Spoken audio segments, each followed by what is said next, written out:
So let's say you want to get into woodworking, you don't really know where to start. Well, I'm here to help you guys out. I'm going to tell you what I would do.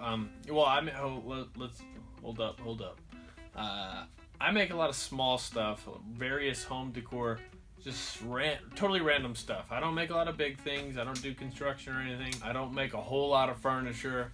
So I'm going to tell you what if I could go back in time, what first tools I would invest in on a budget, what brands I'd be looking at, whatnot, what's worth spending a little extra money for, and what's kind of a ripoff, and what you should save money on. Harbor Freight has a lot of gems, so that's something you should keep in mind. First of all, get some safety glasses.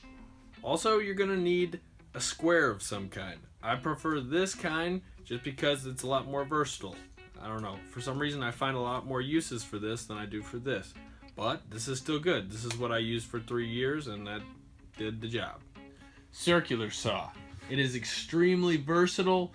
You can cut dimensional lumber and plywood with it. It's a little inconvenient at times, but it does a lot of different jobs.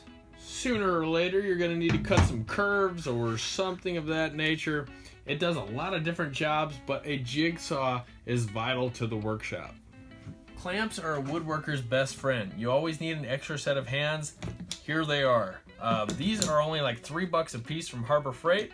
I think they're little 6-inch ones. I use these things all the time in my little projects. These are great value. I highly recommend these. If you get Harbor Freight clamps, get this style. I think it's an F clamp. I'm not even sure. This is a quick clamp, and I highly recommend you get some kind of heavy-duty clamp in some various different sizes.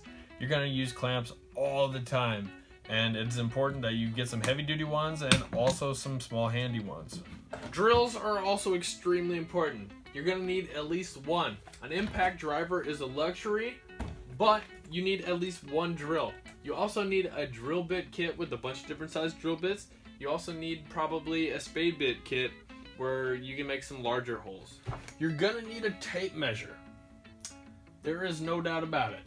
Also, if you're doing smaller stuff like me, like little boxes and stuff, you need a good ruler for absolute accuracy, and it's also a handy straight edge. You're gonna need a hammer and a rubber mallet for tons and tons of various tasks. You're also gonna need a razor because it is also very versatile. You can cut stencils with it, you can clean up glue in the corners and stuff. Whenever you're starting out, versatility is something that you should put way up on the priority list.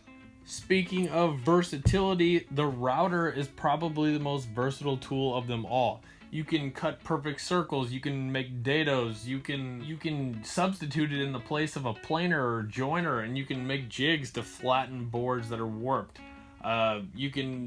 Did I say make decorative edges on your tabletops? I'm not even sure anymore because I'm starting to lose it.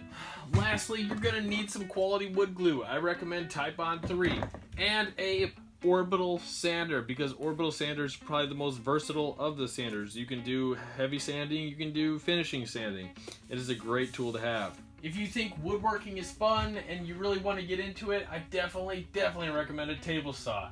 It is, you can get a portable saw, not like this one. This is a nice hybrid saw, but I would recommend a DeWalt portable table saw just because I like their fence. That is an extremely versatile tool. You can use it for tons and tons of stuff. This is probably the most used tool in my workshop. A miter saw is also pretty crucial to the workshop, but it's also a luxury. You can do this stuff on a table saw, you can do this stuff with a circular saw, but this is gonna handle like 8-foot, 12-foot lumber much easier if you're trying to cross cut it. So that's the basic tool set that I would probably be looking at if I could do it over again.